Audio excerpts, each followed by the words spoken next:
What's going on, everyone? Tim from Ski Rex Media, and this week I'm going to go over my day at the races this past weekend at Killington Resort. Check it out if you would like.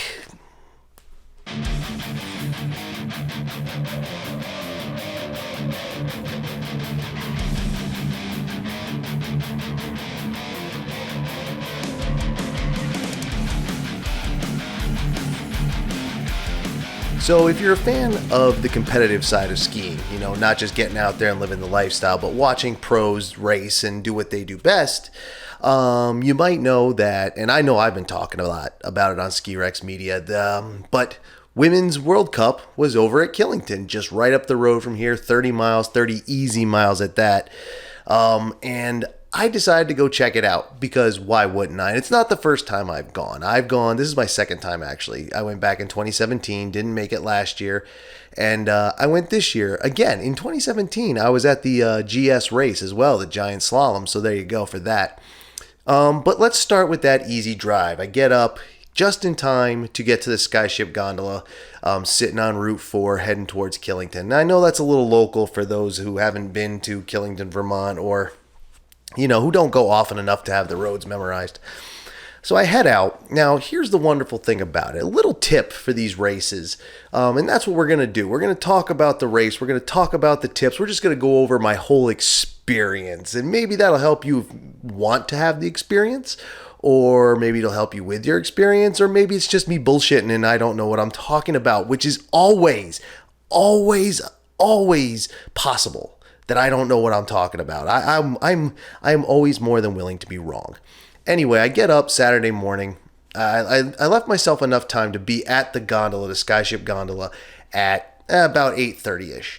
Now, if you don't know the setup for Killington, this gondola, where the gondola is, the parking lot for this is, and where the bottom of it is about 5 miles from the turn to the access road that goes the couple miles up the hill to Ram's Head or Main Base or, the Killington Grand Hotel, whatever, everything that's along that, the Pickle Barrel, the Wildly Barn, all that stuff that's along the access road for those of you who have been there. For those of you who haven't, this gondola is set up on one of our 2-laner 50-mile-an-hour highways, and then you have to keep going past another 5 miles to get there if you're driving. The people at Killington Resort are good enough to have set up at this gondola shuttle buses up to the race. So that's awesome. If you know me, you know I love the bus. If I can park on the outskirts of a city or whatever and take the bus in, or a train if that's a possibility. Here was a bus, and it was a school bus, which is a little, school buses are not built for tall people. I'm not super tall. I'm just shy of 6 foot. I'm right at the cusp of the 6 foot mark, and it's a little tight.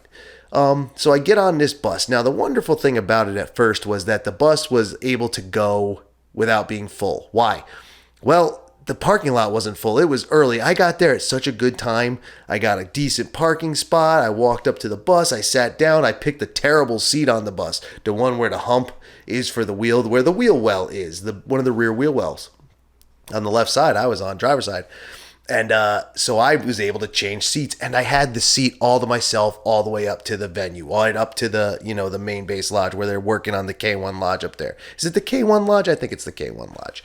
Anyway, I get on this bus, and even better, it's just awesome to be able to park and let someone else do the driving in, because the traffic on the access road during the FIS race is ridiculous. It is bumper to bumper all the way up. You have sheriffs directing traffic. You have their own parking people, state police, everybody just trying to make sure everyone gets up the hill in an orderly and safe fashion. The shuttle bus gets rid of all that because you can just sit there and relax and chill the hell out and look at the scenery and look at the race course, because you could see it. It was a sunny day. It was a nice day, so you could see the race course. And I'm doing this for the camera because that's where it was from my point of view. To the left, to the south of where we were actually, and the bus leaves the gondola's parking lot and turns up this side road, which makes it even more awesome because they had the road all to themselves. No need to deal with the traffic, and it was quicker and probably less mileage to go that way. I didn't even know this road exists. For all the times I've been to Killington, had I known that was there, I would have taken it. No lie, because every time we went to Killington, that skyship gondola was never open, and we always wanted it to be, so we didn't have to keep going. I know it's not very much further. It's really not. It's a few miles, 5 miles, and then a mile or two up the hill. But it's just so much easier. It would have been to park on that road, get the gondola up. So now I'm parking on that road. We're getting the bus up.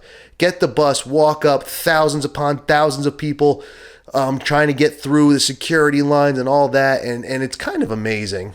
Now, they're checking bags, as they should be. You know, we know that in these times we live in, it's good to check bags. But, excuse me, but the people, they're not patting down or even giving them a wand, man. They just ask you to open your jacket, you know, you flash them on the way by, and it's like, all right, I could easily be hiding a weapon in my jacket. I was wearing one of my ski jackets, and we're going to get into what I was wearing in a bit. But you go up, you walk through the vendor village, you know, just vendor tents everywhere. There was GoPro, TGR was over there, a bunch of local places, stuff I can't even remember. I didn't actually spend a lot of time over there. I wasn't there to shop. I was there to watch racing.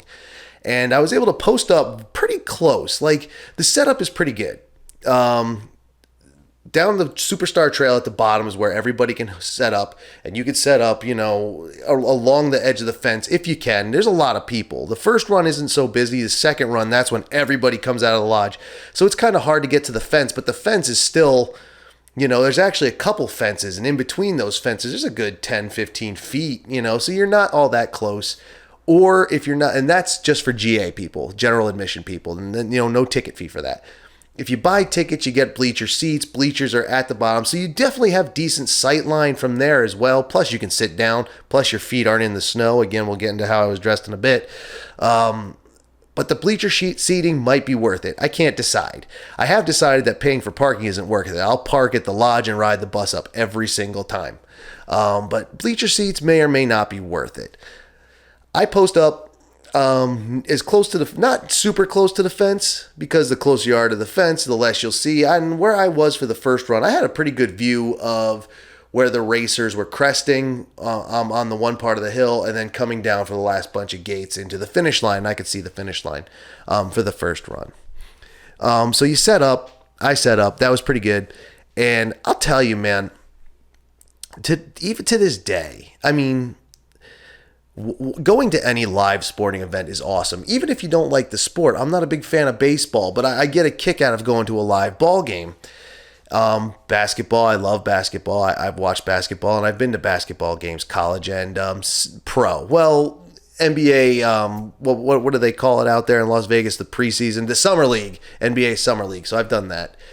And my point is that being in a live sporting event is awesome anyway. And this one's exciting, because now you're seeing top skiers, world-class skiers. And again, this was Giant Slalom day. Not the fastest of the fast. It's not like going to a downhill race or a Super G race and watching these people come screaming down 50, 60, 70, almost 80 miles an hour in some cases. No, this was Giant Slalom, so it was a little slower, but that's relative. That's slower to them. It's still faster to me and to someone. I'm not going to lie to you. I'm a decent skier, or at least I was. I may not be anymore. I might suck. I might not even be that good. I'm not even going to lie to you. I'm a little afraid to see what I look like out there. Like, my vanity's kicking in, and I might look like a friggin', I don't even know how to describe it. I might look bad.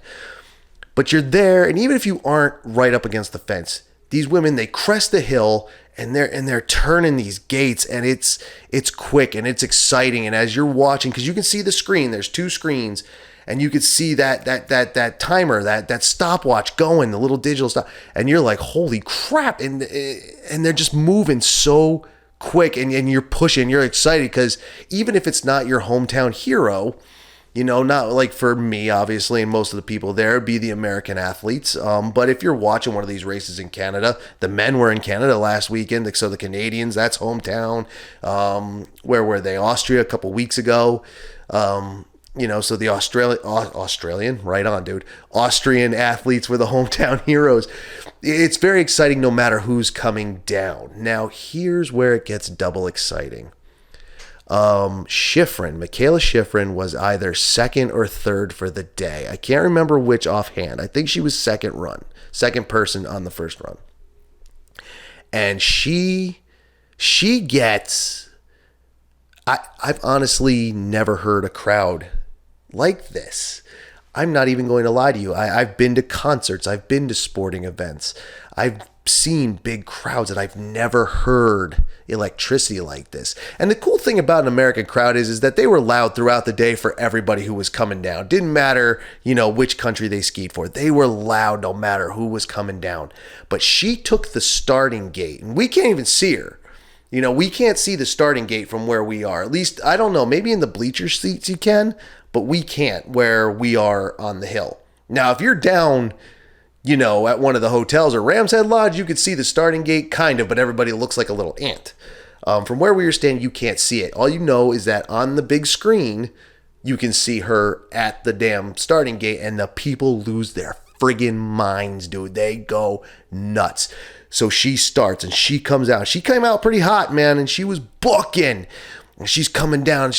Like I said, where I was, you could see the racers crest the hill and then start swinging the gates. As soon as she crested that hill, the crowd erupted. You couldn't hear yourself think. And let me tell you, this isn't even the loudest they get. So you can't hear anything. She comes down. She hits that line. It pops up. She goes into first. Crowd is ape shit. They are going nuts. They are jumping. They are cheering. It's ridiculous. I might even be... you know what? I don't think I'm overselling it. The crowd was nuts. So the race continues, coming down. Crowd is still going crazy. Doesn't matter. Michaela Schifrin gets bumped down into fifth by the end of the first run. But like I said, it's still very exciting. People are coming down, and they're just going nuts. And for the real fans who are out there, they were kind of really happy for who was in first at the end of the first run. It was, who was it? Let me look here. It was Marta Bassino, Italian ski racer. Well, I'll get to why this was big for her, but her taking first on the first run was great. And, it was like, all right, awesome. You did a great job. Now, here's the one that's really going to get to you. We'll come back to Bassino in a minute. Alice Robinson, the young New Zealander, the young Kiwi skier who beat Schifrin a few weeks ago in slalom. No one saw it coming. Other media outlets wanted this to become the new rival so bad. Like it was the Boston Globe who put out, and I didn't read the article. I couldn't because the headline was laughable. I wish I could remember it offhand. I don't have it up on my computer screen, but it said something about something about Michaela Schifrin and other storylines to watch at the World Cup. And I'm like, storylines to watch? Did Vince McMahon buy the FIS and that's what we're doing now? There are no storylines, and I guess I kind of get what they mean. Again, I don't know the full context because I didn't read the article. I laugh because this isn't really storylines. This is just racing. This is what they do. But, you got to drum up a little drama to sell ads on your website or sell newspapers if they're still sold anywhere.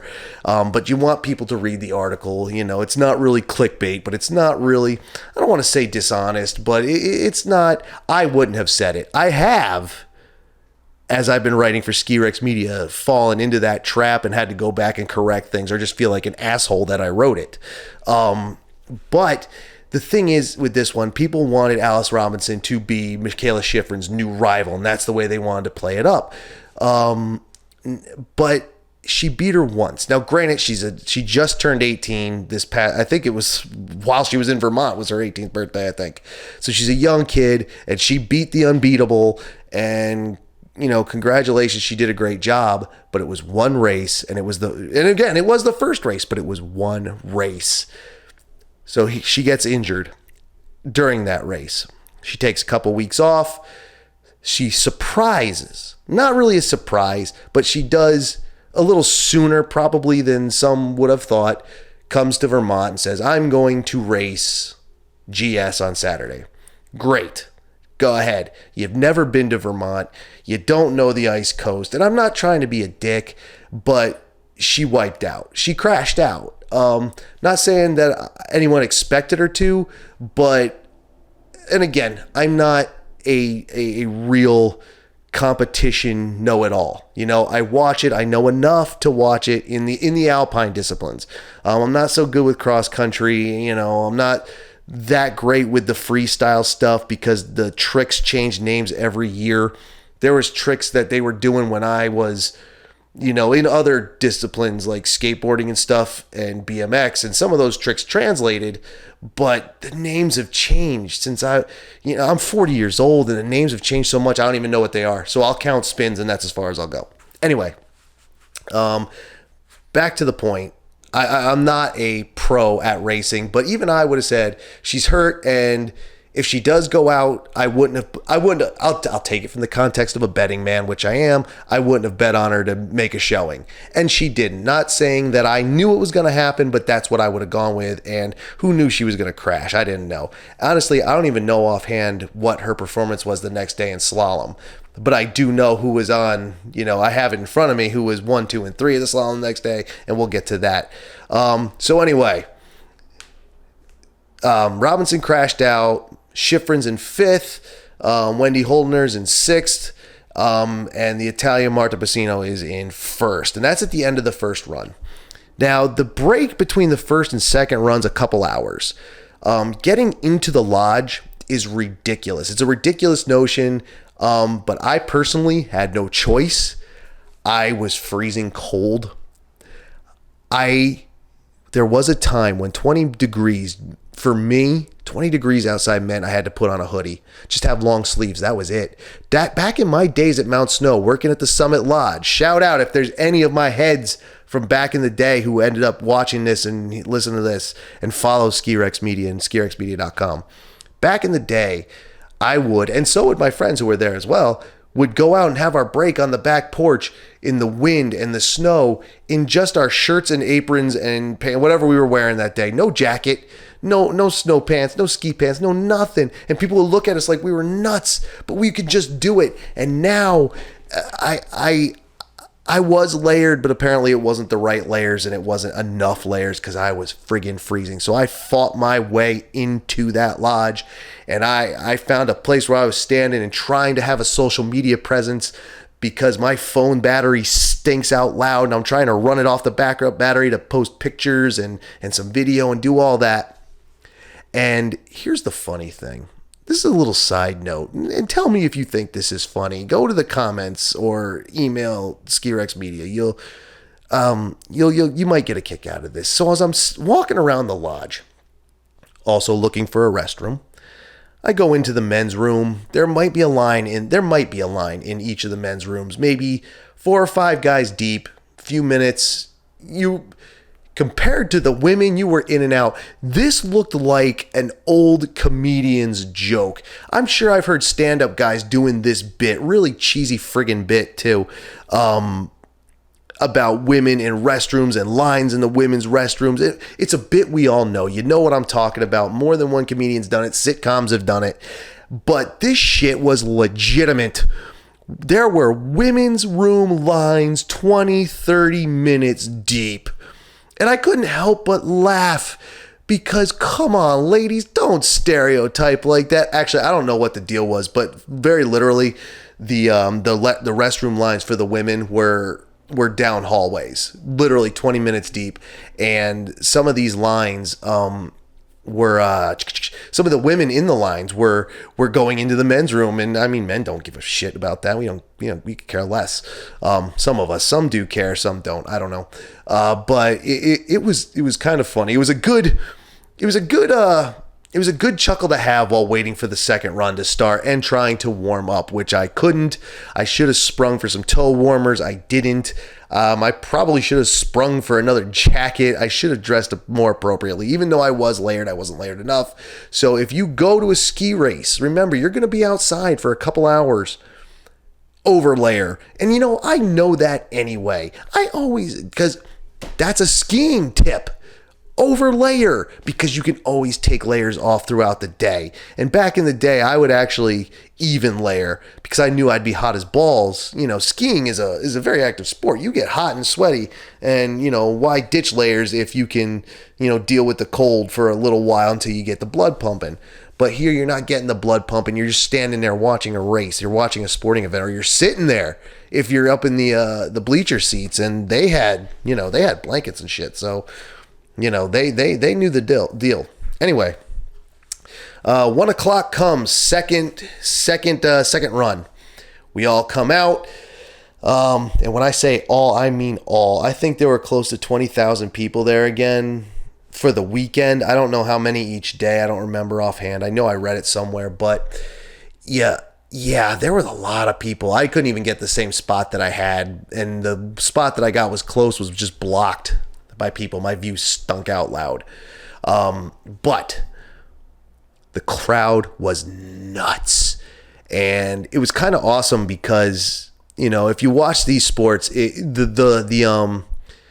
the second run is the reverse of the first.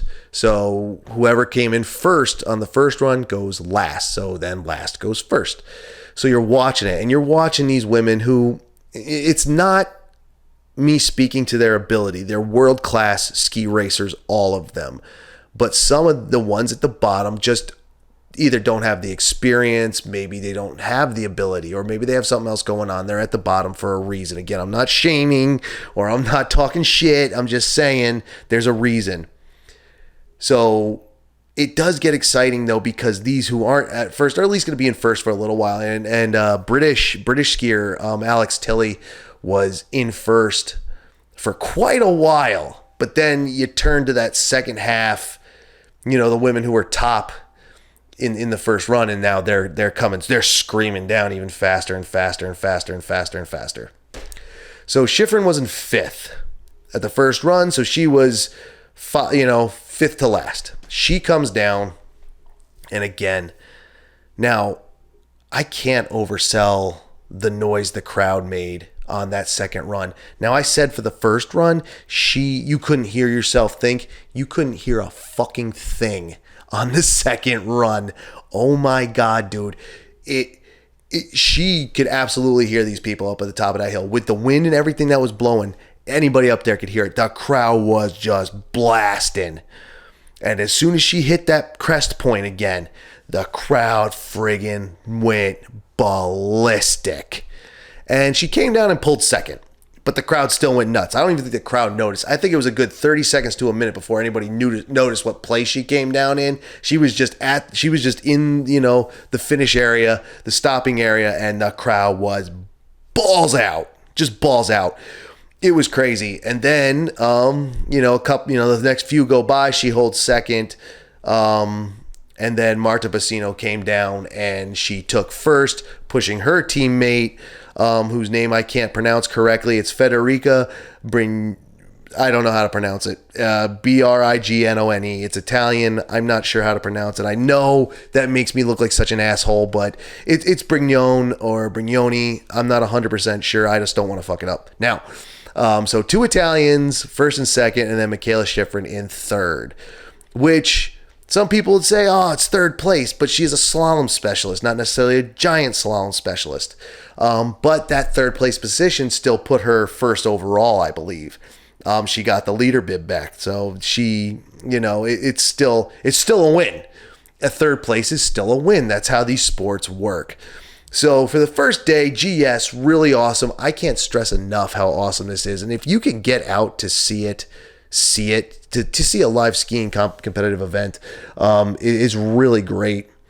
And I would suggest that anybody just make sure you dress for it. Now let's move to Sunday. I didn't go Sunday.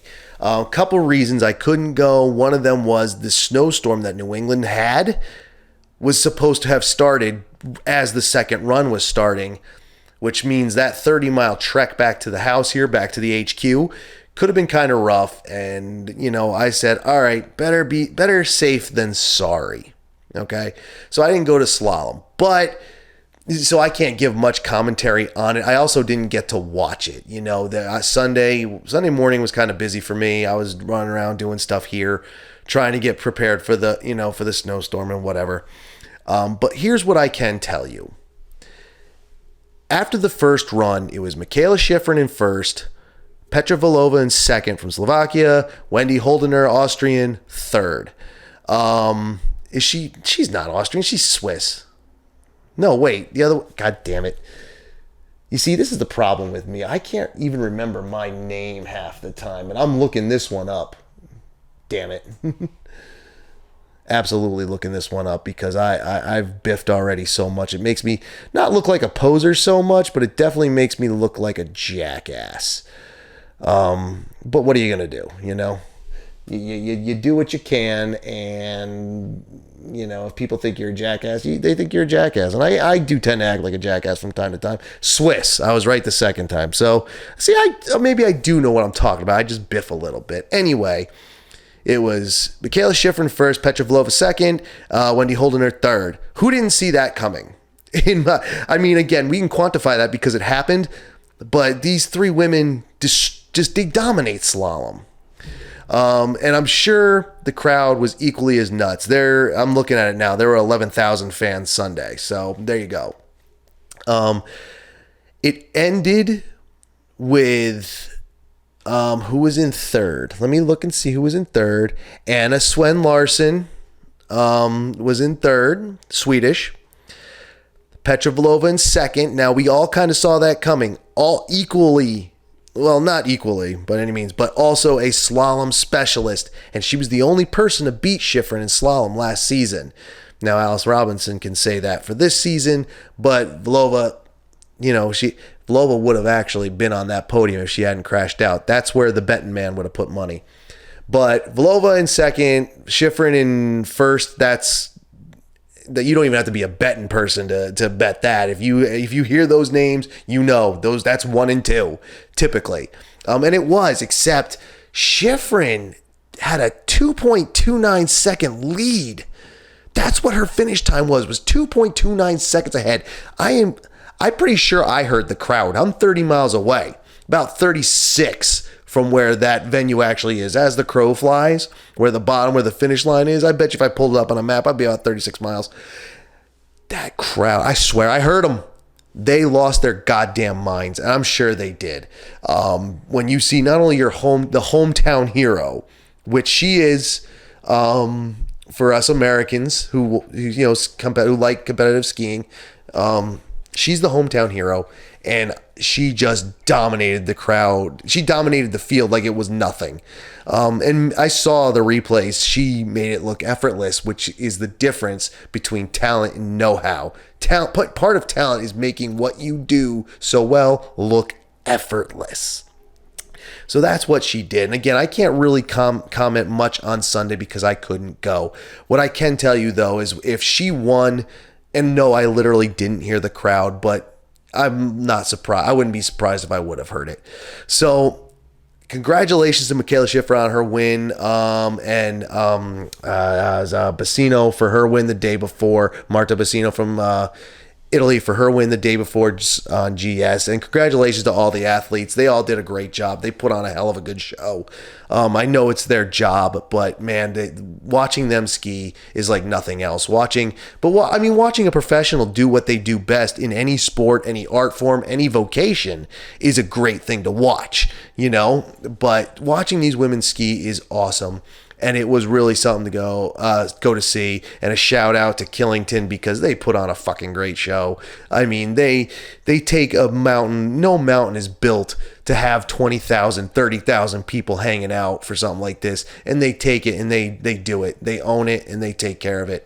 And that's including, that's just spectators. That's not including all the athletes, all their teams, all their, people that travel with them. Plus all the media. I saw that when I worked the X Games back in the day at Mount Snow, the first X Games. I still worked at Mount Snow for the first X Games, and there was just people everywhere, even when the spectators weren't there. And it's rough. It's difficult to do, and they do a great job. So awesome for them. Awesome for Shiffrin, her 62nd win this past Sunday. And, it's going to be interesting to see. I'm not 100% sure who's racing this coming weekend. The women now go to Lake Louise for the speed races. Now, if you want to see some exciting shit, I've never seen a downhill or a Super G in person, but these people are hitting 70, 80 miles an hour, dude. It's got to be something. In fact, one time someone made mention what did they say? They compared it to something to NASCAR or something. I was like, I don't really think there's a comparison. That's two completely different animals, but whatever. Check it out if you can live. If you're going to be in Lake Louise, Canada, up there, check that out. Watch it on TV or streaming. I know it streams in a lot of different places if you can. So that was my story of the day at the races. What is there to take away from it? Dress warmly, use the shuttle buses, and get ready for some serious action. And try, you don't even have to know that much about it. That's how cool ski racing is to me. You don't have to know much about it. I couldn't tell you the name of every single woman out there. I could tell you a lot of, you know what? I think there were 30 starters, and I couldn't tell you maybe a third of them, 10, maybe. But there's so many, and they come from so many different places. It's hard to keep up with them all. There are people out there who can do it, and not just the commentators and the other professionals, the people who have to know these things. But, there are, just fans who are super fans who look at my fandom and make fun of me, which you should never do, especially with me. But, it's something to watch, because even if you're someone who bombs, and maybe you grew up racing, or maybe you did some racing, so maybe it's not as exciting for you. Maybe that makes it more exciting. There's just something about it to watch. It's just impressive, the technique. A technique that I know that I never did achieve. I don't think I could achieve. Even, some people say, well, practice. True, I could go back on the mountain, and learn how to race. Not that I want to, but I could, and I would still be impressed watching them do it, watching the speeds, watching the technique, watching the strategy, watching them pick lines, watching them train. And this isn't just the women. Although I did realize while I was at Killington, I am, for someone my age, still a little too girl crazy. But women, men, it doesn't matter. Watching them ski is something else. And of course, it's a different type of exciting. If like I said, I've been to the X Games both as a worker and a spectator, and freestyle events are always exciting. Everybody, even if they don't like the sport, normally will tune in. I talked to people during the last Olympics who don't follow skiing, snowboarding, don't know anything about any of the athletes except for Shaun White. And, but they're hitting jumps, so people will watch it. It's awesome to watch. I hope that you get to, out there, whoever's listening, whoever's watching, I hope that you can get to. I know it doesn't have to be a World Cup event. This one I just went to because it's literally right up the road for me. It's, the only reason it takes me 45 minutes to get there is because I have to go through, the little town of Woodstock, 25 miles an hour. I have to go through Bridgewater, 25 miles an hour. I have to go through another town, 25 miles an hour. It's a 2-laner highway that goes through several towns. I have to leave my town. It's 25 miles an hour. So you know what I mean? Go through Quechee, all these other places. To get local, it takes a little while to get there, but it's still right there, and it's still so worth it. So get out there and check that out if you can. I highly recommend it. I hope, some of my takeaways from this and talking about this will, get you out there. I hope I did some justice to the sports reporting part. I know we didn't go over, times and stuff in this podcast, but you can go to skirexmedia.com, where I have everything written up for you, nice and neat, both days in one article. And it's a little long, but not too long. So skirexmedia.com. And I think that's a good enough segue to finish up this episode about racing. Again, we don't have to get too into the competitive side. I want to do stuff for everyone. I want competitive skiers, ski bums. I'll figure out the elitist bunch later, and for the beginners as well. Get out there and watch and get inspired. Absolutely get inspired by these women and these men, because they take skiing to a different level. And it is kind of awesome. So with that, like I said, if you want to know more, a little bit more detailed look at this past weekend's competition at Killington, go to skirexmedia.com and read the article. It's not very far back, being that this first goes up on Wednesday, and it was November 30th and December 1st, so you can find it by date and go in there and check that out. Now, while you're at it, you can subscribe on the page. On the right-hand side, there's a box. You put in your email, and you will get the email notices of when new content goes up, new written content. I have daily written content, every day. about something in skiing. It may be something stupid, like a dumb video. It may be something important. It may be something safety. It may be a sad story. It may be a happy story. But it should do with skiing, snowboarding, winter sports, what have you. Okay? So check that out. Subscribe there. Now, if you're not interested in that, go to Facebook, go to Twitter, Ski Rex Media on both. You look that up, you can find me. You'll see the Ski Rex Media insignia, the logo, and you'll be able to follow those pages, and that'll come up, plus any social media fun I can have throughout the day. Check those out, follow those, like those pages, share those pages. Also, when you're reading the written content, share that too if you wouldn't mind. I would appreciate it. Ski Rex Media is growing slowly, but it is growing, and you can only help out. You can do no wrong by sharing something or you sending someone my way. That would be awesome. Other shameless plug stuff, hashtag shameless plug, is this podcast. If you're listening to it, you've already found it. If you found it on Buzzsprout, great. You can also find it on Spotify and iHeartRadio. And you can go to YouTube, which has the first bunch of episodes as audio only, and now has the the video version as well. So you can watch me and see how animated my hands are, and just watch me talk and watch me fumble with my hat and everything like that. That's on YouTube. Also, Ski Rex Media. Again, like I always say, you don't have to memorize all this. It's down in the description. No matter where you find it, you can go everywhere, and those will also take you to the Patreon page. If you want to support the show, you can check that out. Still working on it a little bit. I don't post to it all the time. There is one patron though, who got in for $1 every month, and you could too. Obviously, none of my content is behind a paywall. It just helps out Ski Rex Media, helps it to grow, and allows me to keep doing it, and will allow me to keep doing it. You could also go to the merch shop. There's only one design in there. That's the Ski Rex Media logo on shirts and on stickers. But you know what? You can join the Ski Rex Media walking billboard campaign and be a walking billboard for Ski Rex Media. Hashtag SRM walking billboard. You can do that. But again, you don't have to memorize it all. It's all down in that description. Check it out. If you're listening to this in the car, don't check it out now. Wait till you stop, please. Be safe out there. New England everybody just got a bunch of snow all the way across the country, ranging from a few inches to 6 feet. So get out there if you can. Call out of work if you want. I won't tell on you. I won't. Go ahead and ski. Go ahead and snowboard. Go do some ski joring. If you're interested in doing bobsledding, do that. Get out there. Have a nice day. Have a nice rest of your week. It is Hump Day, Wednesday. Check it out. I am Tim, once again, from skirexmedia.com. Thank you for listening. Thank you for watching. Hope you enjoyed it. Share, subscribe to the show. Tell your friends. Tell everybody. Do what you got to do to help out. I appreciate it. And then let me know if you've been out there in the week with all these powder days across the country. Write in. Call in. Do what you got to do.